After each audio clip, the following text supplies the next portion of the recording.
Hey guys, and welcome back to Crash Bandicoot, The Wrath of Cortex. Today we are continuing on with our trek through all of the time trials to grab those platinum relics, and this time we're going through all the fire and air levels. So we're going to begin with one of the most difficult of the entire game, the Gauntlet. This one took quite a few tries. It's definitely up there in terms of being the more difficult ones, and it's largely just because this is a level where so many things can just get in your way. They may not necessarily be things that hurt you, but they will just get in the way and cause you to fail to get there within the time limit. That's the main issue that comes from this level. There's just... everything is against you. Everything is just there to impede your progress. I mean, these trap doors are the least of your problems. Don't even know what the point of them is, really. And how did I not get hurt there? It's like I very clearly went right into the back of that axe, and somehow I did not get hurt there. That's amazing. Right, here's the first one. Those hammers. You may end up getting caught by both of them. I just got caught by one. I was lucky. Gotta make sure you time your jumps over those things properly. You want to jump up there, passive. These things are always getting in your way. It's exactly like that. But this is the worst one. That thing right there. Because when that hits the ground, it is there for such a ridiculously long time.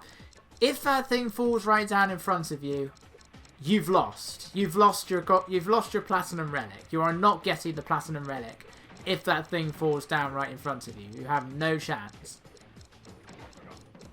I always get nervous there. It's like, really, as long as I've touched the Aku Aku box, I should fall down on the iron crate safely. Maybe, yeah, always hit that top one, otherwise you're going to waste time. I always fear that I'm going to just miss the arrow crate. If you just ever so slightly tap forward when you hit that Aku Aku crate, you should land underneath it and hopefully land on the arrow crate. Ow. It's a good thing that thing didn't push me off for once. This is what I mean. You gotta wait for such a long time. Luckily that one wasn't too bad, but if I did get caught by that first one as well, that would have been it. Yeah, alright. This is definitely one of the most difficult ones. If I had to pick a top 5, what would I pick for a top 5 most difficult ones? Well, the Gauntlet's definitely one. Gold Rush is another. Droid Void. Droid Void is probably the worst one out of all of them. Arctic Antics actually is. Yeah, you can see I did fail before. Arctic Antics is actually a very difficult one. It's not quite so bad now that I know I can just turn around and save a bit of time by using the fruit bazooka. But even then, when I did it in the last part, I just barely made it with like half a second, if not less than that, to reach that 37-second time limit. It is very strict for Arctic Antics. It's definitely one of the ones that usually gives me the most trouble. Crate Balls of Fire, I often fail at the end, but now we have Tsunami, and the graphics decided to glitch out a little bit here. Like, it just looks like the place is flooded, but I've no idea what was going on there. It's like, when I died, I thought, oh, now I can't show it off on the video, but no, it was still there when I respawned. Like, look at this one. See, I failed that, and I still managed to get the Platinum Relic, even after missing that. So, like, the difficulty for these Platinum Relics is all over the place. I mean, that is usually the case. Some are definitely way easier to get than others in just about every game, but even so. The key to remember, and I might have mentioned this for Wizards and Lizards as well, but you've got to make sure that you hit these time boxes during the chase sequences. Unlike, say, simply breaking all the boxes to get the gems, where it still counts, you have to break the time box in order to get the timer to freeze. It's like trying to get an extra life. You have to break the box. Otherwise, it's not going to work. I don't know why I went right into that guy. Is it his moustache or is it a beard? Because he has got some amazing facial hair. I want to know if that's a moustache or a beard, but regardless, how on earth does he groom it? Like, he manages to get it in that style, and yet so smooth. Like, it isn't a mess or anything. It's like, how does he do that? That's amazing. But yeah, Tsunami is quite a simple one. But yeah, the difficulty is just all over the place. You know, I get that they're Platinum Relics. You've already finished the game. You may have already gotten the Sapphire and the Gold Relics. They're supposed to be hard, regardless of the level.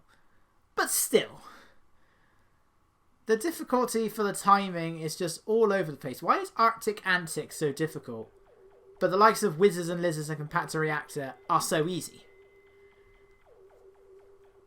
And here's another example, because Smokey and the Bandicoot is quite possibly, and I say this without ever playing any of the Game Boy Advance games or any of the racing games, but when it comes to the 3D platforming Crash games, this is the easiest Platinum Relic there has ever been. The easiest Platinum Relic in any 3D Crash game, presumably. I haven't gotten them all in Crash 4, but I think it's a safe bet. By the fact that that is just Crash 4. It's about time the other Crash 4. But look, I missed that time box there. And that's going to be a recurring thing in this level. I missed quite a few time boxes. You should never, ever fail to get the Platinum Relic in this level. I have no idea what the required time limit for the Platinum is, because I've never seen it. I have no idea what the Platinum Relic for this time is. It'll be on screen once the video is like, look, I've missed a 2-second time box, I missed that 3-second time box, I missed that one there, one for each number. But as long as you just keep going, as long as you hit these speed boosters, and I even failed to get the speed booster here, but I still managed to do it. I did think that maybe I was actually going to fail for a change, for the first time ever, but no, still made it. It is that generous. You should never, ever fail this time limit. You do have to wait for Crash to actually disappear for the timer to stop. And I do hate when games do that. But even so, yeah, you should never fail this one. There's no excuse. Yeah, I call myself Stu. I don't know why I called myself Stu. I've run out of ideas for what you call it. I don't even know why it only gives you 3 letters to do it. That's such a tiny amount of letters. What are you going to make out of a 3-letter name? So I just decided to go with Stu, which I might have already done for one of the earlier levels. I'm not sure. Disco Stu slides in front of you. I don't know why. I always really like Disco Stu. He's like the most pointless and one-dimensional character in Simpsons history, but I always really liked him. Disco Stu doesn't advertise. Your fish are dead. Yeah, I know. I can't get them out. This is not just going to consist solely of Simpsons references now. But I do like Disco Stu. Anyway, Eskimo Roll.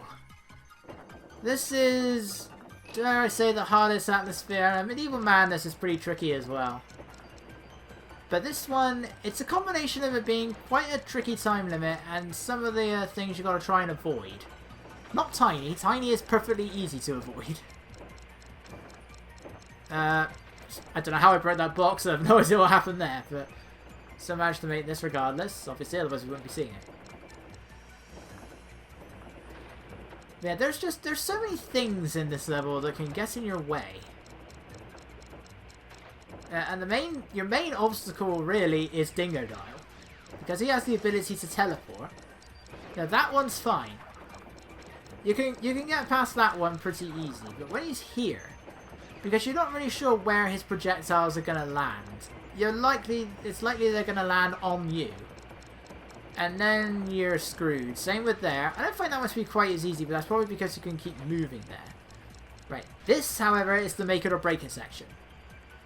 So make sure you get onto that, get onto these, and then there. Make sure you get that, otherwise you're not going to have enough time, because those platforms are so slow, they take forever to come back.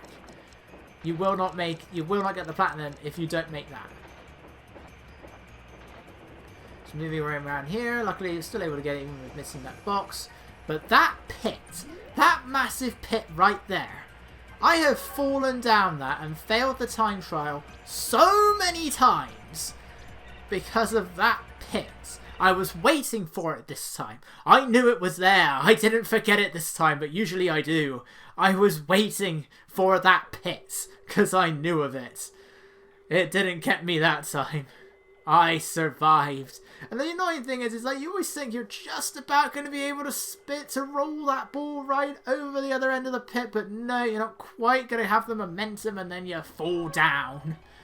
And you're all the way back at the beginning of the level, all over again. I have failed that time trial so many times because of that pit. Hey. Anyway, Fahrenheit Frenzy. Yeah, this one's actually... this one's probably the easiest out of all of them. Well, no, as I said, Smoking the Mannequin's the easiest. This one's really not that much of an issue either. The jetpack levels in Crash 2 for the Insane trilogy, they weren't too bad with getting the Platinum Relics. They were both about the same in terms of difficulty. It was mainly just trying to avoid all the obstacles whilst moving forwards. That's the main challenge here.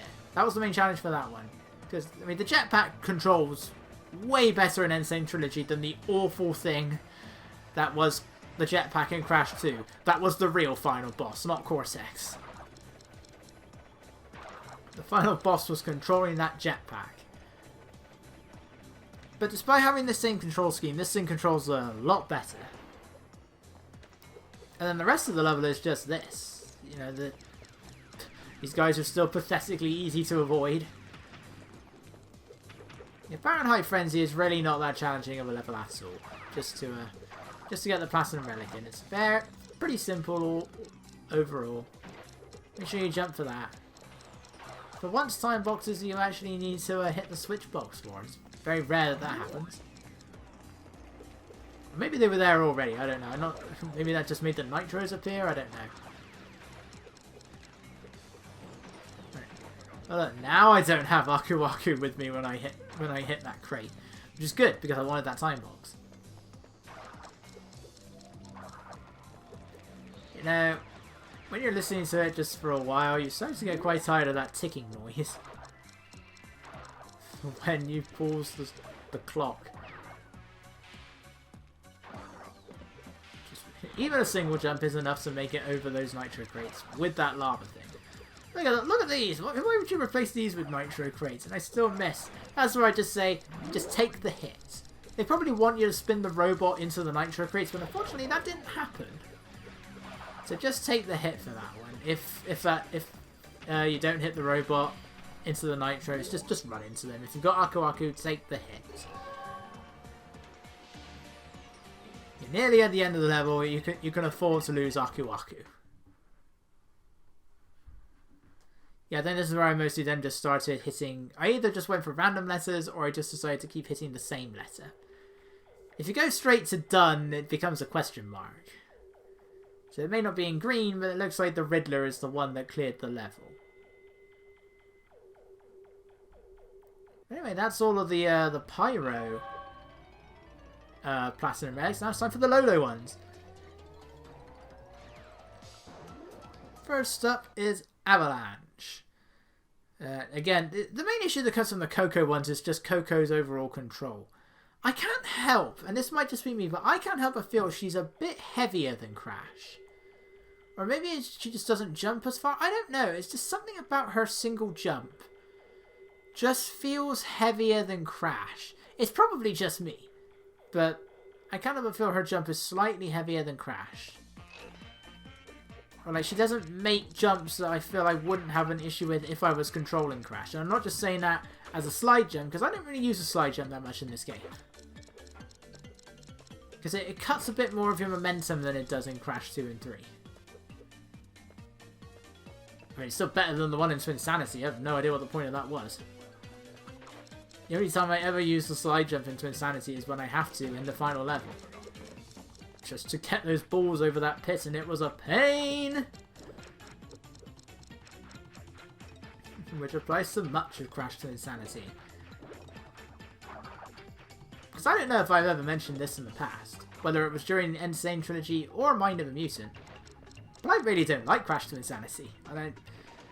It's the thing, I mean, each to their own, obviously, but I never understood all the hate that this game gets and all the love to Insanity gets. Both of them have problems. Both were rushed. I don't know why Twinsanity was rushed.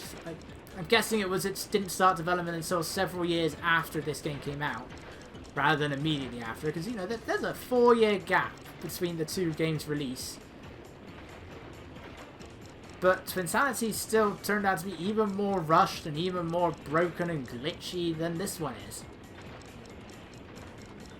Yet people seem to hate this game and everyone loves Twinsanity. I'm the opposite. I hate Twinsanity. I'd rather play Sonic 06 than Crash Twinsanity.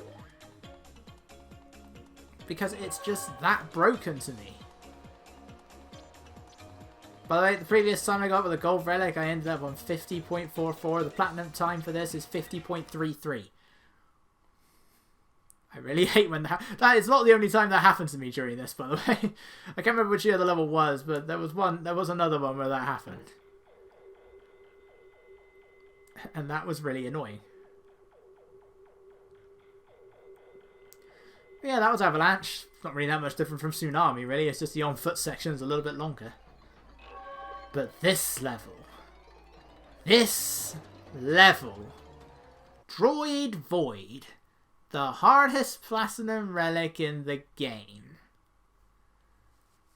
I'd say harder than Arctic Antics, harder than Coral Canyon, harder than Gold Rush. What were the other ones I said? Great Balls of Fire. Great Balls of Fire is really easy until you get to the very end, and then you get to like another make it or break it section. And Cortex Vortex, that can be quite an annoying one as well. Only because that one is really strict. But this one... Right. Problem number 1. Going through those spinning things, you kind of have to make sure that you time when you hit the clock and start moving, because otherwise those lasers are going to be right in your way. And then you're going to die when you try and jump under them. Jump under sounds like a really strange word. A really strange combination of words. Problem number 2. As we already know, this is painful. With how utterly long this takes, you use up the majority of your required time just trying to go along these things. And again, when you start spinning, you can't move. I don't know why. Yeah, again, I start taking a few hits here. You can afford to do so. I don't know how I made this. Usually you need a lot more time for that. I only barely made that, but still. Right, reason number 3. This mech is awful, as we've already seen. Unless you're just coming in to see the time trials. But yeah, trying to do this mech. Trying to control this mech is a nightmare. When you have to stop and aim for things. Luckily you don't really have to do that very much. You only ever have to do that like 3 times here. But even so, you can waste a lot of time trying to aim for something, but to no success. Because you've got the aim, the bazooka is moving around hectically all over the place, no matter how still you're trying to keep the analog stick. And then you let go of the button, and nothing happens. And you have to worry about that 3 times in this level. I think I've run into that robot on a number of occasions as well. This is fine. When all I have to do is run in a straight line, it's fine. So I have to do stuff like this. I mean, maybe you can afford to get hit by the bombs. I'm not sure. Right, let's break these. And then the next obstacle is trying to get over these robots. That part right there. And making the timing of that jump correctly. Ow. It's fine. You can actually jump over that robot. I did not know you could do that. I know it takes a bit of time to expand, but I did not know you could do that.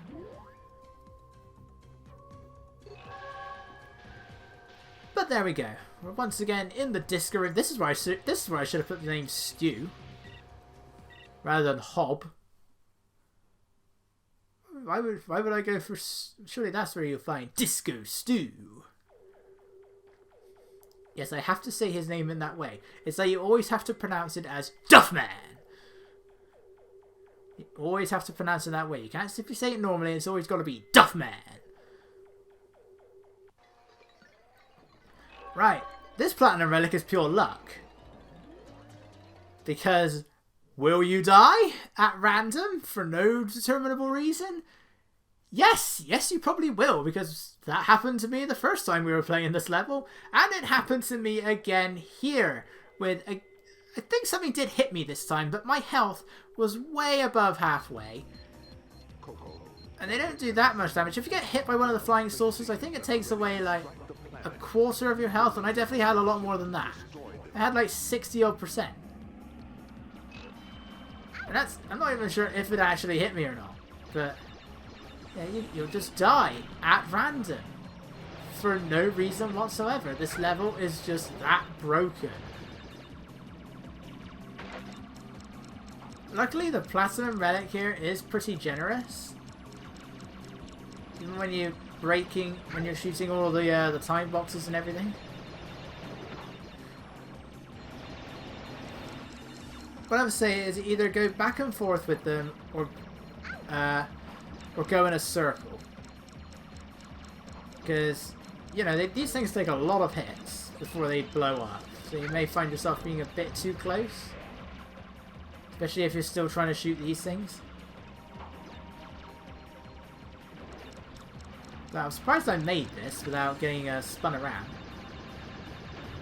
And I have on several occasions, I have hit the shield, or I've hit the station, spun around, but because you're still firing the lasers for a little bit when you're spinning, I was actually able to destroy the station using that. By the way, the final boss takes place on one of these. What am I destroying? Where does it come from if I'm destroying the stations? And why are they similar, smaller?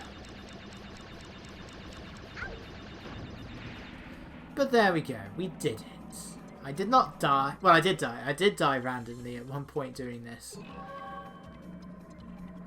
This level is a broken mess. I don't know who thought it was a good idea. Yeah, exactly. That's how I feel.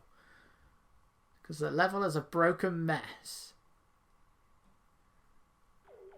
It's like Crash Twinsanity in one level. You'll just die at random, just like in Crash Twinsanity. As I have brought up on several occasions, I was playing Crash Twinsanity on my first time round, and Crash just fell back and died. And then he did the same thing about 10 seconds later in the exact same spot. There was nothing there. It was right before the part where Cortex gets that beehive on his head. Crash just fell back and died with no hazards whatsoever. And he did it twice in a row. People, how is Twinsanity the good game? I will never understand it. How is this the bad game? I'll acknowledge its flaws, yes, but this game is good. This game is actually playable. Except for this level. And this submarine. This submarine is really not that playable, but otherwise, this game is actually the good one. I also say this as somebody that doesn't like Crash 3. Because of all of the problems it has. Again, I'll play Insane Trilogy Crash 3. It's still the weakest of the 3 games, but I'll still play Insane Trilogy Crash 3. The original? No. The key to this is just keep moving. Unfortunately, the level will try and do everything in its power to stop you from doing that. These jellyfish, for instance. And those blue fish, like the one up there, that are really annoying. Or those mines. Yeah, this submarine, it's so slow at turning around. It's so slow at stopping. And all it can do is just aim right in front of it, and right above it, and right underneath it. Not above it. And it's just got a massive hitbox. This thing is a pain to control in both levels. It's not so bad in H2O, no. But for Seashell Shenanigans and Coral Canyon especially, ugh. I hate this thing so much. Just keep shooting, don't stop, and you should be alright. And now the easier part, the scuba diving, because every single one of these nitro crates is gone. I'd recommend trying to hold on to at least one Aku Aku. Oh no, there is one nitro actually. Try and hold on to one Aku Aku just because of that section where you got to break through those iron crates, which will most likely land on you and hurt you. The other thing to remember, Death Tornado Spin. The dart will only get you so far. You want to use that Death Tornado Spin as much as you can. Right, make sure you come under here because look at all that time bonus. Oh, that's a lot of time bonus. Yeah, this is where you want to hold on to the Aku Aku crate for. It's that part right there. I didn't end up getting hurt by it that time. If you want to try and go through it, which is what you really want to be doing, you have got to watch out. And for that thing, which then begins to fall really freaking fast. It's the only time I think we ever see them while we're scuba diving, isn't it? No, we do see them while you're scuba diving in seashell shenanigans, but usually they're off screen. Except for that one, just before you get to the submarine that comes out of nowhere. Why is there a barrel of TNT down here? Gun. Don't know why I went with gun. I just went with random stuff. Yeah, Coral Canyon is definitely one of the harder ones. If not the hardest one, it's definitely up there.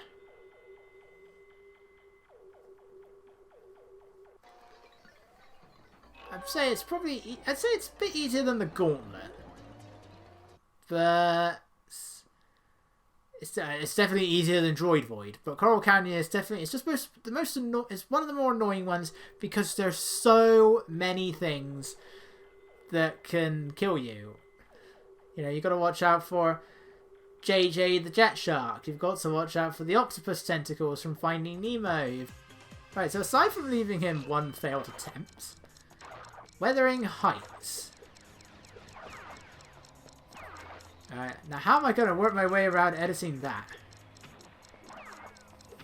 What I was trying to say is that there's too many things in the way in Coral Canyon. You've got JJ the Jet Shark, you've got the scuba divers, you've got the mines, you've got those octopus tentacles, which are just like the ones in Minefield for Finding Nemo, which I just realised makes sense because both games were made by Traveller's Tales. So maybe that's why. Maybe they thought, you know, this was a good idea in Wrath of Cortex for that level that nobody likes. Let's use them again for this level where they got to try and also get through all of these ink clouds and everything and go through bubble rings whilst trying to keep up with the shark.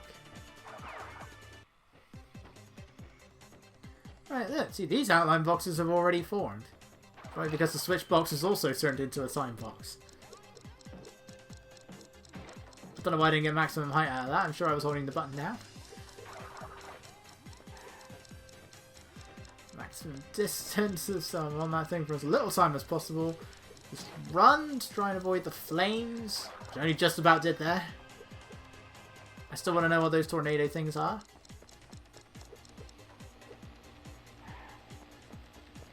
Right, just avoid these last few lasers. I said avoid the last few lasers. Don't do that. Don't run into them. It's a bad idea. It's a shame because I failed to get invincibility as a result. But luckily this was still fine. Luckily the propellers were all stopping as I was approaching them. Ooh. That part's always tight. Especially when you're trying to go quickly. I mean, I had Aku Aku anyway, but still. It's quite tight, that section. Who? Yes, indeed. Who? But there we go. That is levels 11 through 20 for the Platinum Relics. 20 down, 10 to go. So next up, we're going to be doing the 5th chamber. And even though we haven't gone through the levels normally yet, we're going to be doing the time trials for the hidden levels as well, before we do everything else. Our introduction is through the time trials. So I will see you guys next time.